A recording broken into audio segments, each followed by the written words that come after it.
Hello, and welcome to the Keisha Phillips Show. This morning's topic is: do you believe in second chances? Do you believe in second chances? Do you believe in second chances? If somebody say, do you believe in second chances, what would you say? How would you really define a second chance? According to the dictionary, a second chance is an opportunity to try something again after failing one time. A second chance at life means the belief in forgiveness, redemption, and the power of the human spirit. The belief that every individual deserves a chance to redeem themselves, start fresh, and pursue their dreams. So when you start thinking about the meaning of a second chance, it simply means another opportunity to do something, especially after someone has made a mistake. What does it mean when someone gives you a second chance? You allow them a second chance because you're hoping that they have learned from their mistakes. And you're hoping that you are giving them the opportunity to be better, or to do it better than what they did before, to do it differently. What is the power of a second chance? They say that second chances benefits everyone involved. It offers a chance for, reconciliation, it's growth, whether that's business, whether that's an entrepreneur, whether that's in relationship, whether that's in your job. If a person is motivated enough to change, they can almost always make improvements in their life. I believe in second chances up to a certain extent. Don't get me wrong, I do believe that people make mistakes. I do believe that you can learn from your mistakes. I do believe that no one is perfect. I definitely do believe that.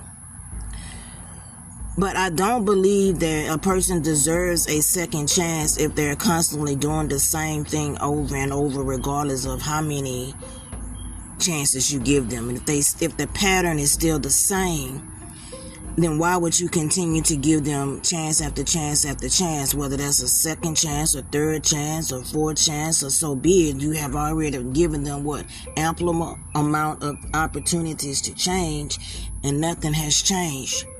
In relationships, a second chance in love is the idea that people can learn from past mistakes and rebuild their relationships.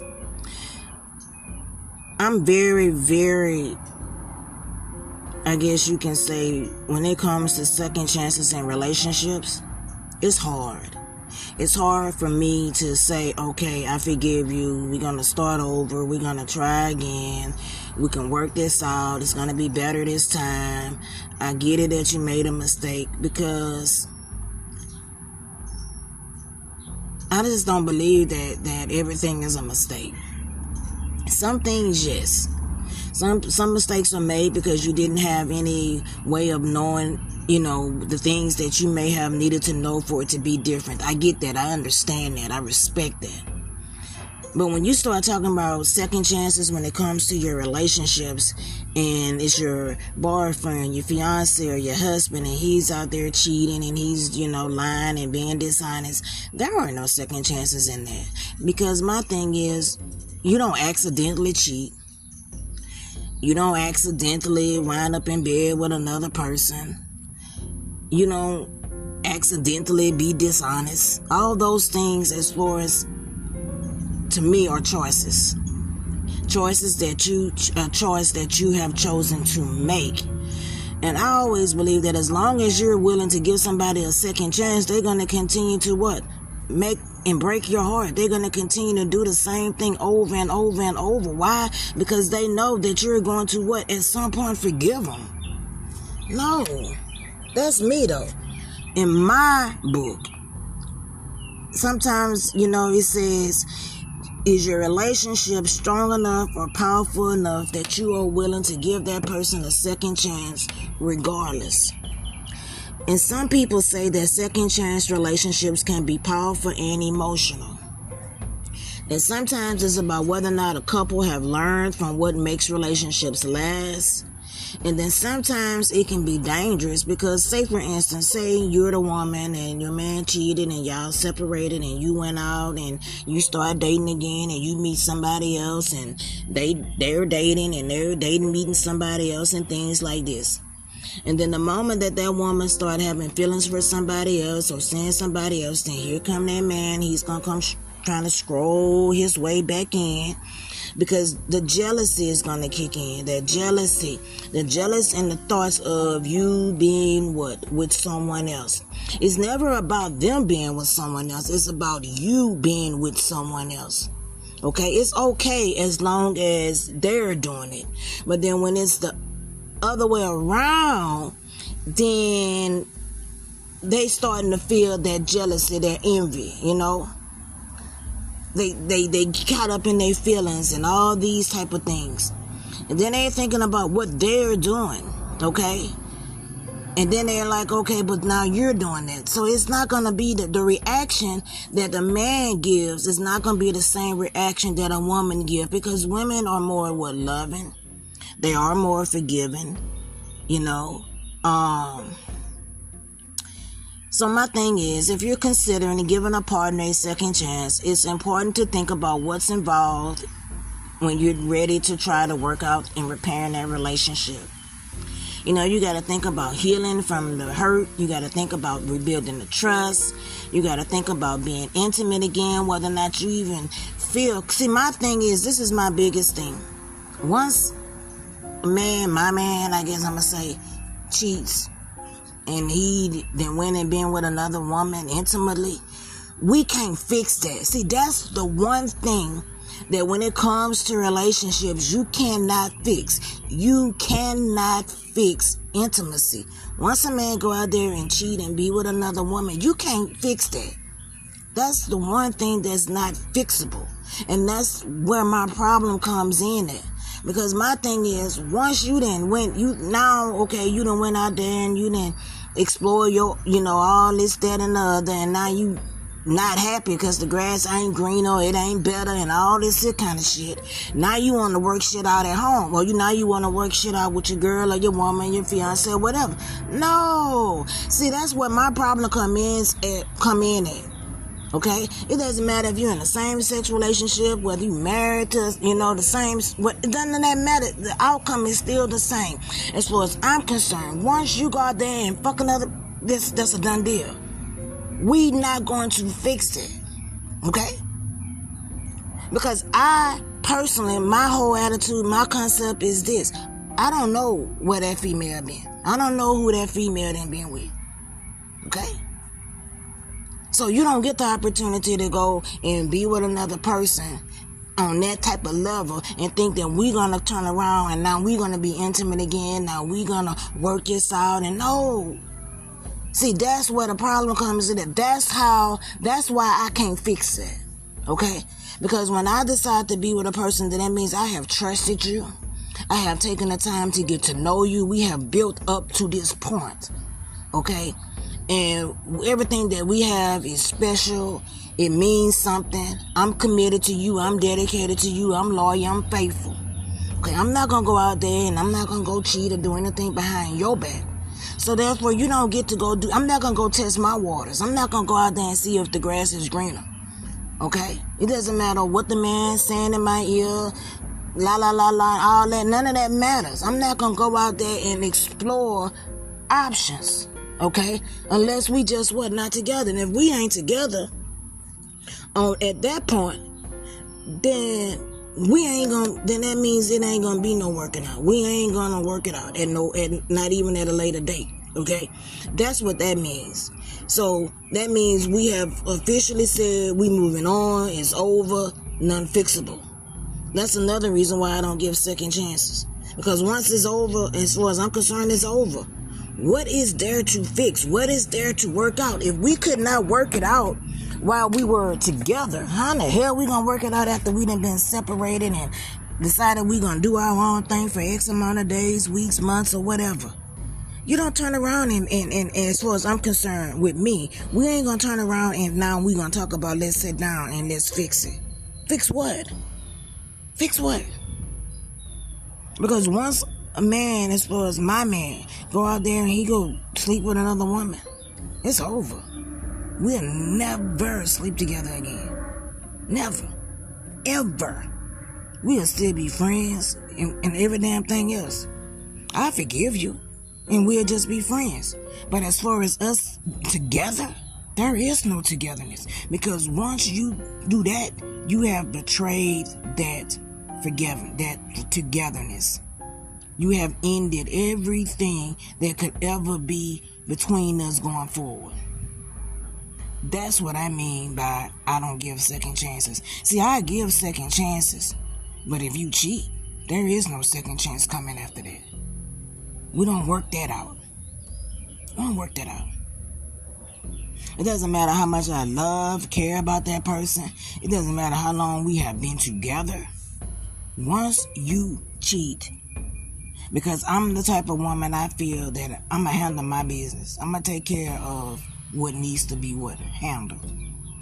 Which means you ain't going to have no reason to go out there and step outside of our relationship, our marriage, the commitment that we have to one another or anything. You ain't going to have no reason to go out there and do it. So if you go out there and do it, that's a choice. You know, nobody can say, oh, I had too much to drink. That's the worst excuse in the world. Oh, I had too much to drink. And, oh, I don't know. Really? That's them weak-ass excuses. For women that's not strong enough to go out there and take care of their damn self. See, I love myself.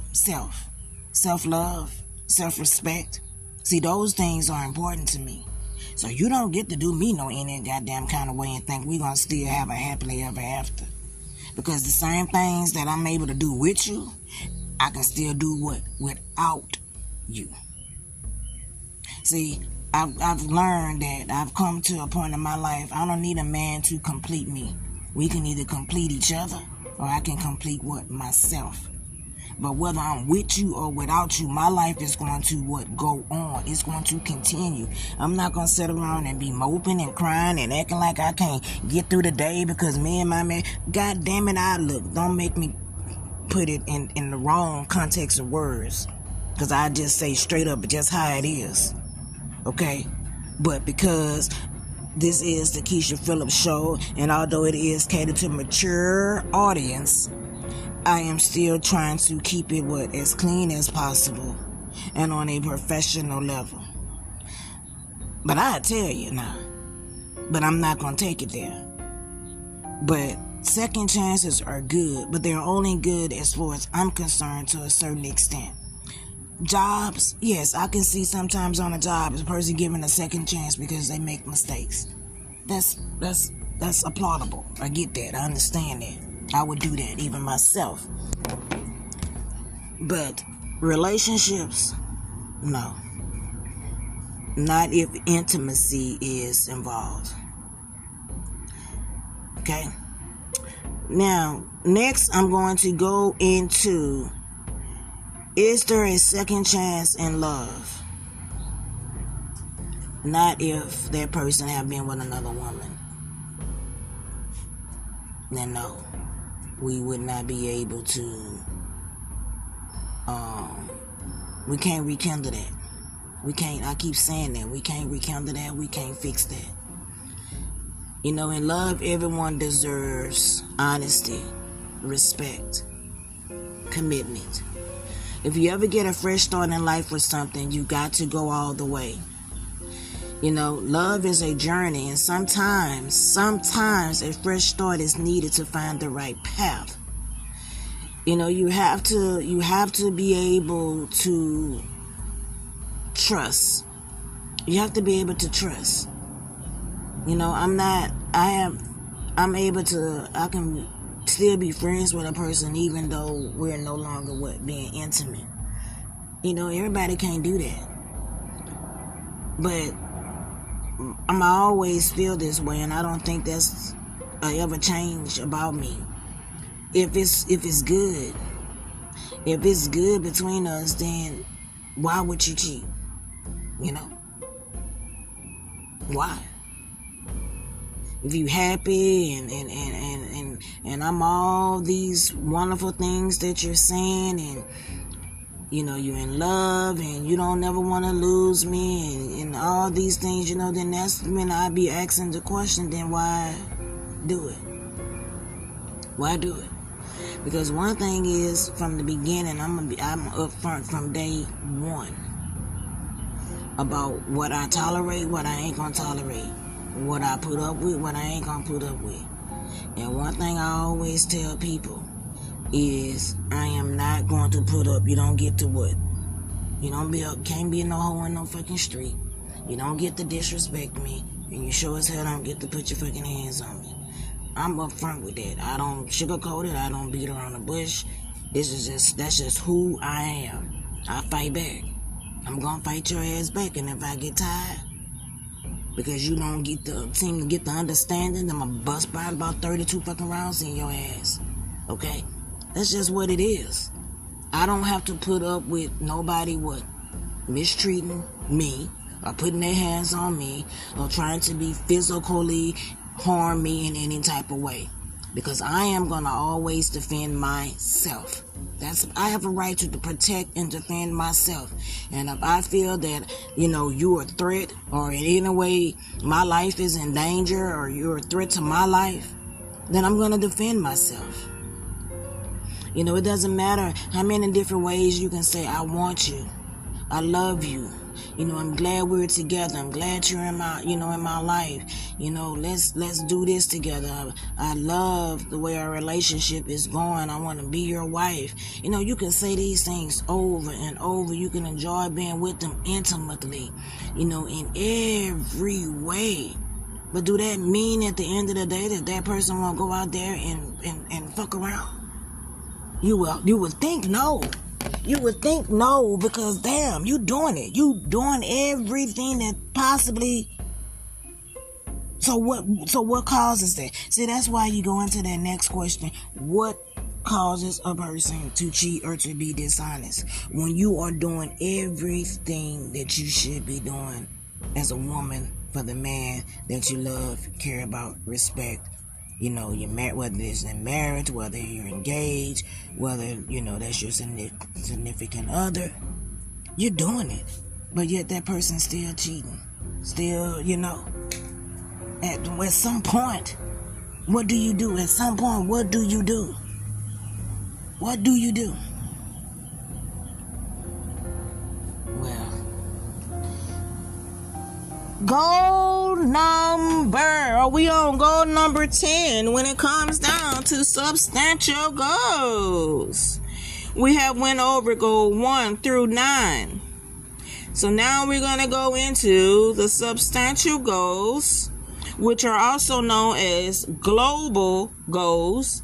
And we're going to go into goal number 10. What is goal number 10? Goal number 10, it aims to reduce inequality within and between countries. Inequality can be based on many factors, including income, age, sex, race, ethnicity, disability, religion, and opportunity. It can also threaten social and economic development, poverty reduction, crime, disease, and environmental degradation. So basically it's saying that goal 10 calls for reducing inequalities in income as well as all of the above. So when you think about goal number 10, we're talking about inequality within and among countries. Inequality starts with the lottery of birth, okay? So when you start thinking about it in that way, how would you measure goal number 10? When you start talking about poverty level, when you start talking about just where we're at in this world today, and then we start talking about the fact that they're saying that these goals are achievable by the year of 2030. So basically, when you start thinking about sustainable development, which means development that meets the needs of the present without compromising the ability of future generations to meet their own needs. So do you honestly think that we are where we should be to even focus on such a goal? No, we're not. Because when you start talking about the empower and you start talking about promote the social, economic, and political inclusion of all, we're nowhere near there. Because it's going to automatically take you back to what? Race. It's going to take you back to nationality. It's going to take you back to religion. It's going to take you back to cultures. It's going to take you back to all of the things that's what? That people are what?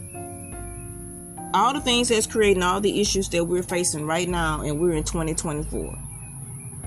By 2030, that is not going to be any different. And when you start talking about reduce the inequality within and among countries, in order for nations to flourish, equality and prosperity must be available to everyone, regardless of gender, race, religious beliefs, or economic status. That's true. Okay? This goal is probably one of the most important goals when you start talking about goal number 1, which is no poverty. Goal number 2, they're saying zero hunger. Goal number 3, they're saying good health and well-being. But then you start talking about quality education. Then you start talking about gender equality. Then you start talking about clean water and sanitation, affordable and clean energy, decent work, and economic growth. So when you start talking about all these substantial development goals that they sit down and they start talking about in 2015, and here we are in the year 2024, and we have not made what? Absolutely no progress. No progress. No progress have we made. Things today are no better today than what they were in 2015. 2016, we had a horrific flood in this state that I'm in, which is the state of Louisiana. We had some unexpected rain, and it had rained for quite some time, a couple of days. The rivers and the Mississippi River and all these other rivers hit its peak, and it crest. And the water began to overflow, and it started going into subdivisions and things like that. Canals and everything backed up. At this time, I was living in a no flood zone. No warning signs, no warning, no nothing. I just happened to go outside, okay? It wasn't even raining, okay? It had rained. And I get to the stop sign, which is like maybe one house over. And I just look down the street and I see water. Okay? I could not figure out where the water was even coming from because, like I said, we're in a no flood zone. And at this time, it's not even raining. I proceed on out the subdivision and I'm seeing all this water. You know, I go up to the store to get some money out the ATM.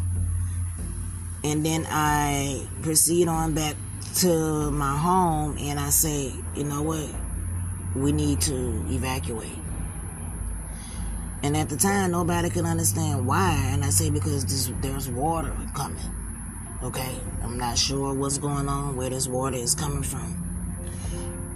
So we load up with, you know, you can just say a backpack full of clothes or, you know, whatever you just feel like you want to bring with you to the hotel at the time. And as we proceed, we can see that the water was flowing because by this time, you know, it's coming up, you know, rising up your car, but you can still walk in and things like that.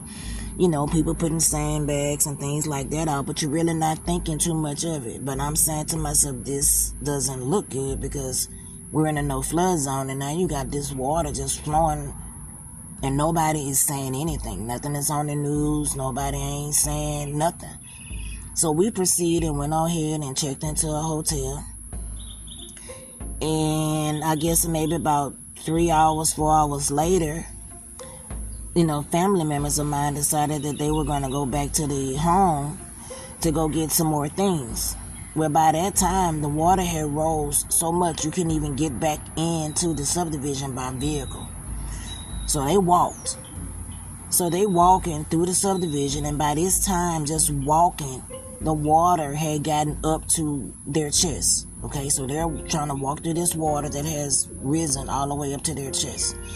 Couldn't get into the house to save anything because, like I said, by this time the water had been rose just that much. Before they can even much get out the subdivision, the water had damn near was at their necks. Okay, so now they're trying to get out of the subdivision because the water was rising that fast. 5 days later, in the midst of all this, it took 5 days for that water to finally recede. You talking about the entire home got submerged underwater. No one came helped. No one said anything because we were living in a no flood zone, so they had not even realized that it even flooded. Okay? You had people all outside grasping for help because their home was underwater. No one knew that this was called the Great Flood of 2016. You had cars submerging underwater, okay? Because you would go down the road, no signs or nothing was saying don't proceed. High water, low water, whatever the sign should say. So of course they thinking it's okay. And they underwater. Do you understand? And all this was no flood zone. We're in a no flood zone. And this water traveled. From one part of this city all the way. You understand? It's hard to even much explain. But that water came, when I started thinking about it, that's like saying it came from downtown all the way through inner city, all the way to getting into your upper areas of town. Okay? And I know not what they defining as the lower end or anything like that. But that water traveled at a fast rate of speed and put damn near everything over here underwater. And 6 days later, when we finally was able to get back to the home because the water finally receded enough for you to get into the subdivision. And you talking about water that might have been one house on one side of the street underwater, and you go a little bit down to the other end of the street and ain't nothing underwater, okay? This is how this shit went. There was not one single thing in our home that we could save. The entire house had to be gutted, and every single item that we had in there had to be put to the road. When I say we lost everything other than the stuff that we took with us, everything. Just like that. No warning, no nothing. And we wasn't even in a no flood zone. So that's what I mean when I start saying, when they start talking about substantial goals and the things that needs to change and the things that's going on in the world today. I done been through it. Okay, I done been through all kind of shit. But where is the help? Where are the resources? They put all these things in place, but who do it benefit? We ain't the ones that actually end up needing the help, don't get the help. It always seems to be the same ones over and over and over and over and over while everybody else going through the bullshit.